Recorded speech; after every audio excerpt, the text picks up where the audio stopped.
So someone asks, is watching football permissible? Okay, let's go on to the football clips. We will play now a clip of a great sheikh who has passed away, someone I admire deeply, a Shaykh Abu Bakr Al-Adani, rahimallahu ta'ala, from Yemen, from the Habaib. We will be playing one of his clips regarding the football. So I will request for the admin to play that clip.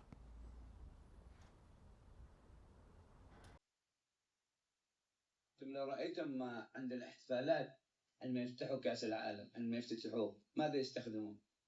يستخدمون الشعلة عبادة النار على طريقة البوذيين وعلى طريقة الكفار، وهذا تسيير الصنم وتسير خلفه كل أعلام الدول العربية والإسلامية، وهذا تعظيم شعائر ليست من الدين. النظر إلى كأس العالم باعتبار وعيكم أنتم، لكن لو أحد يسألني أنا بالنسبة لي ما تقول أنت في كأس العالم حرام ولا حلال. أقول إذا نظرنا إلى الأهداف العالمية التي وضع من أجلها كأس العالم فهي حرام، لأنها وضعت كسياسة من سياسة الكفر والماسونية لأجل إلهاء الشعوب والأمم. So in this clip, Shaykh Abu Bakr Al-Adani is saying that look at the objectives and the goals of football and the World Cup. It's a form of pacifying people in terms of politically pacifying them. And that is what has happened in this World Cup. If you notice that during this World Cup, there is a genocide occurring in Gaza, but when Egypt is winning games or Morocco is winning games, there are some people who are celebrating, thinking that winning football will somehow give them glory and majd. Glory. Winning football. That is what they have come down to. Congratulating Egypt or congratulating Morocco. Morocco, which is a Zionist state. Egypt, which is a Zionist state, meaning the government stands with Zionism. The king of Morocco is a Zionist. The king, the dictator of Egypt is a Zionist. Egypt, which has Gaza next door. Now, why I mention this is because sometimes people say to me, you are living in England, in the UK, it's easy to comment. Why I'm saying this is that the ruling of jihad is such that if jihad is immediate to you, you are in an area where there are occupying forces, the jihad becomes Fard al Ayn on the people in that land. Not on the Muslim who's living all the way in the east or the Muslim who's living far away in the west. The Fard al Ayn is on the people in that land. Every able-bodied person, open a basic book like Mukhtasar al-Quduri. It mentions if an invading army comes in, even the women go out to fight in that region. But what do we have today? People saying that winning the World Cup is one of the major objectives. That is the level that we have come to. That there is an occupation and a genocide occurring where we are seeing tens and thousands of children being killed, slaughtered. We have observed that for the past 3 years nearly. And on a daily basis there are people dying, being killed purposefully. And people's attention is on 22 men running after a ball, and then some Muslims thinking that they will achieve majd, glory, by winning the World Cup. That is the level that we are at. So he also mentions the religious symbolism involved. I will not comment on that, but we will play inshallah ta'ala the rest of the clip. أنتم وإلا لو دفعت الأموال التي تدفع لأجل كأس العالم لبناء مشاكل الفقر والجوع والديزل والبترول لكانت الناس لا محتاجة لفقر ولا لجوع ولا للصراع ولا للنزاع.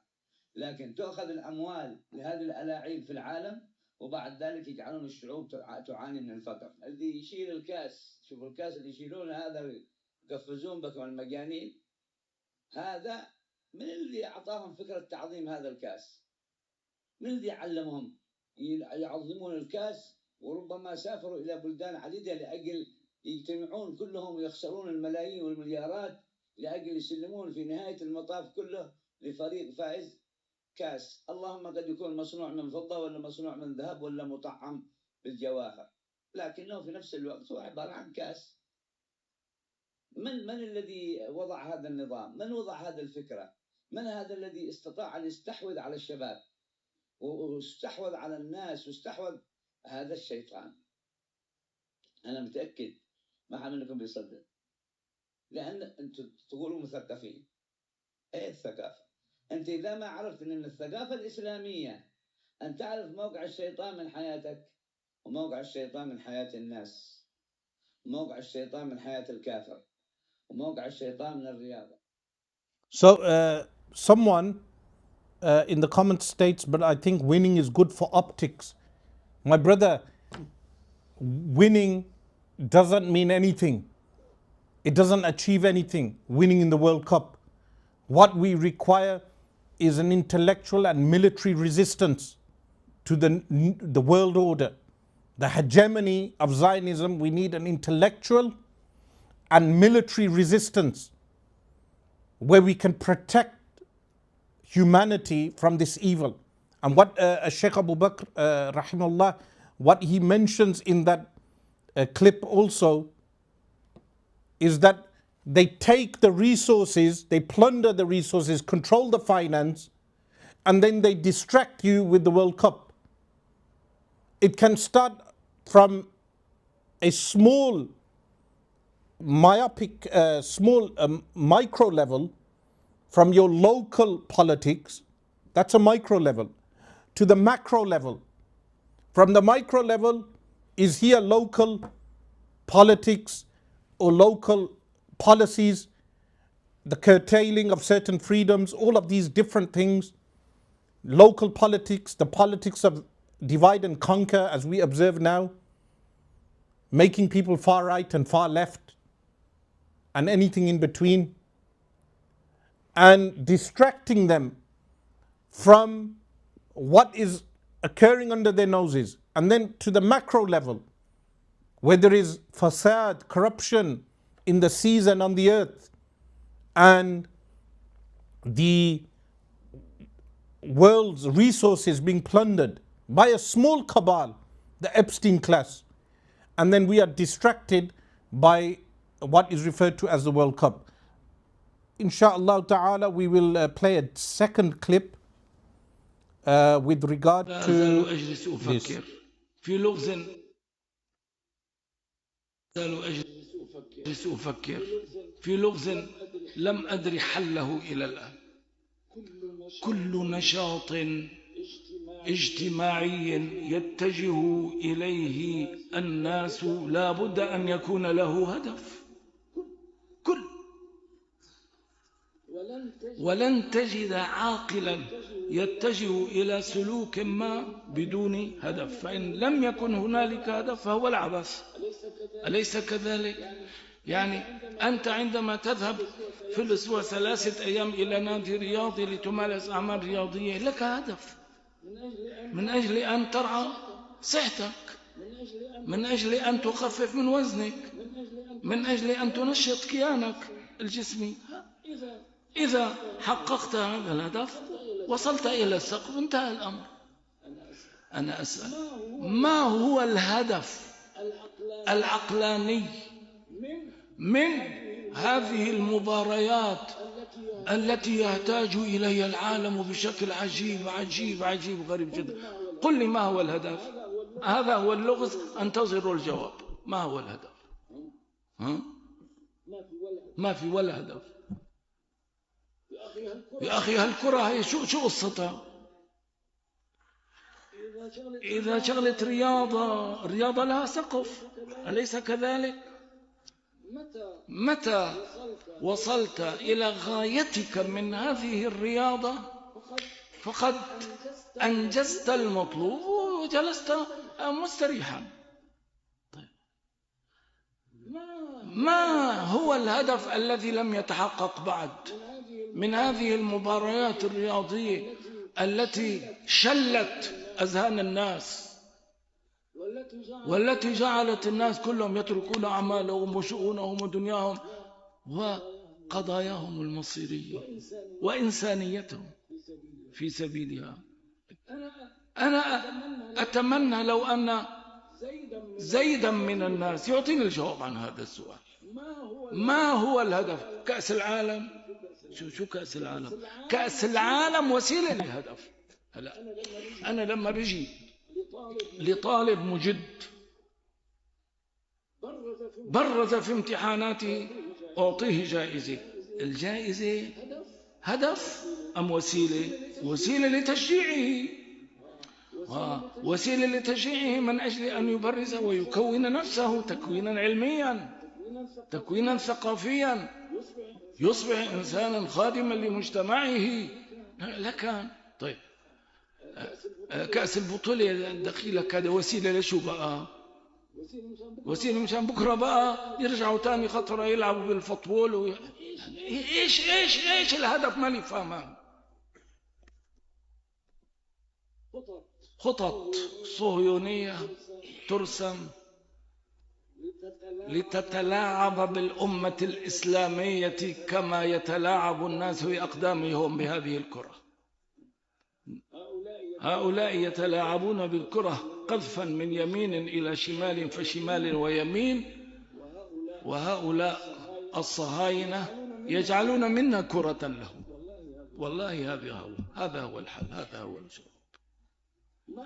المآسي التي رأيتموها في غزة وشطآن غزة تمزق كيان الوحش، تمزق الأفئدة التي قدت من صخر فضلا عن الإنسان، وفي الوقت ذاته تهيمن مسألة المباراة الرياضية العالمية البطيخية إلى آخره. لك وينكم يا ناس؟ أين مشاعركم الإنسانية؟ لماذا استصلبت؟ لماذا تحجرت؟ نعم، أين حكامنا؟ والله الخزي، والله أصبح حكام العرب لا يمثلون إلا أدنى درجات الخزي. نعم، يركضوا في سبيل